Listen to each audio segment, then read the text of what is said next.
Hello guys, welcome to 5th generation Nabi Shop and welcome to another unboxing and testing. Shoutout natin Sir Yusin ng Cebu. Yan. TR-68 caliber 68 tactical revolver. Ayan. 16 joules caliber 684A Gen 2 block. Ayan. So ito yung mga bala niya, iba't ibang klase yan. Meron tayong caliber 68 na rubber ball. Ayan. Guma siya, guma. Ito naman yung paper ball inert. Ayan, may laman yan sa loob na parang powder. Ayan. Ito nawawasak yung shell nito. Ito naman yung paper ball na ito yung live. Ayan. Ito yung paper ball hot. Ito wala na tayong stock nito, yung green. Ito meron pa. Ito meron pa. Ayan. Rubber ball meron din. Ayan. Caliber 68.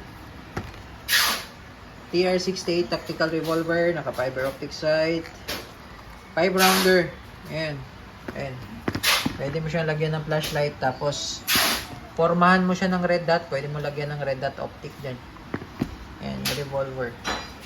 Ayan, TR-68 revolver. Ayan, so usually kapag pang training, ito maganda rubber ball. Pagka ito kasi medyo mahal yung mga paper ball eh. Kaya hindi siya good for training.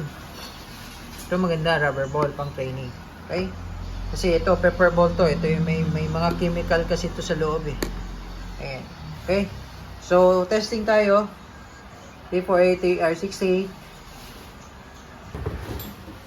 Ayan. Ito yung quick pursing cap. Buksan lang natin.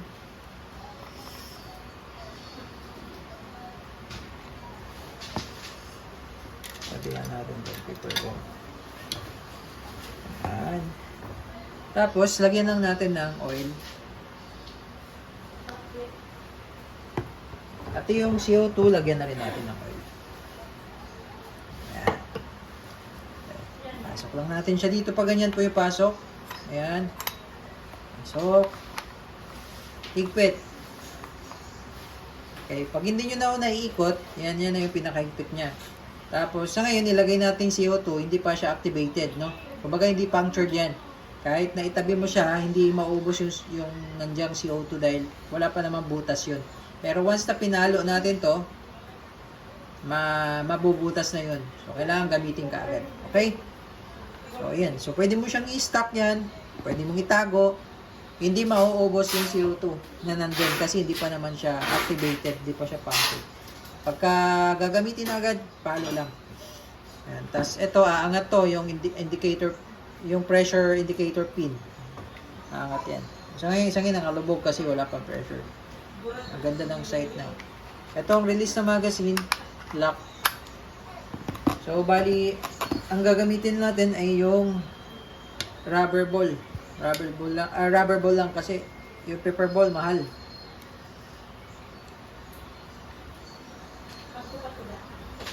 Okay. Rubber ball lang muna ang pan-testing natin. Kasi mahal yung paper ball eh.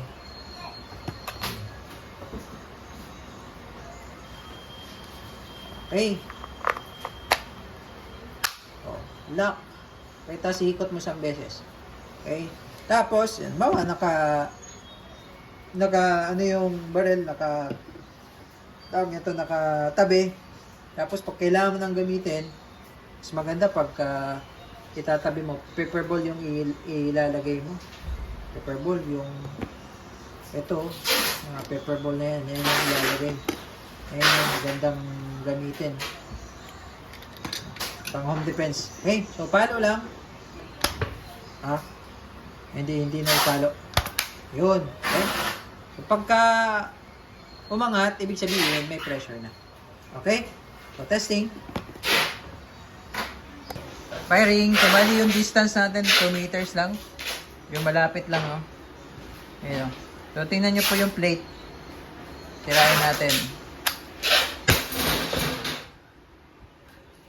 Ganun siya kalakas.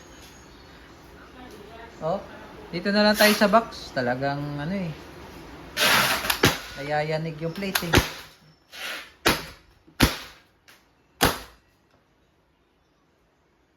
Okay, naka 5 shots lang tayo.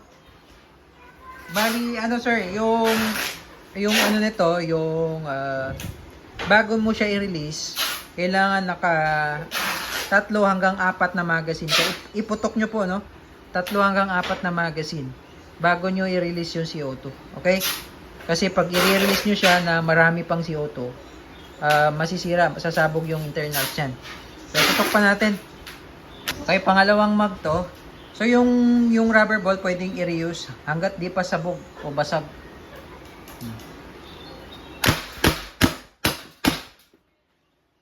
Kita nyo yan, oh. Lasog-lasog, oh.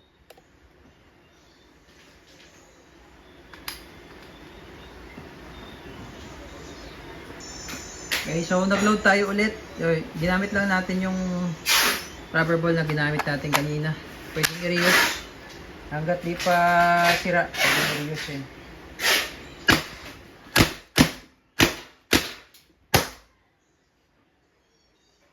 Ayan. Okay, so mahina na siya, no? Ayan, mahina na.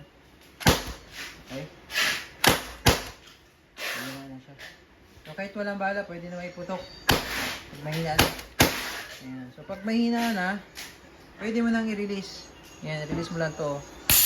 Ayan, tapos babalik yung pin. Lumubog ulit. Ayan, oh, lasog-lasog, oh. Oh. Pakita ko lang yung box. Lasog-lasog, oh. Yung box, oh. Oh. Yeah. Kapal na yan. Ayan. So, nirelease ko lang yung CO2.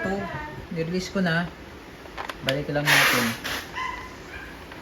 Kapag gagamitin nyo kaagad ulit, pahingan nyo lang 2 minutes. Ayan. Pero pag hindi naman, pwedeng lagyan agad ng CO2. TR68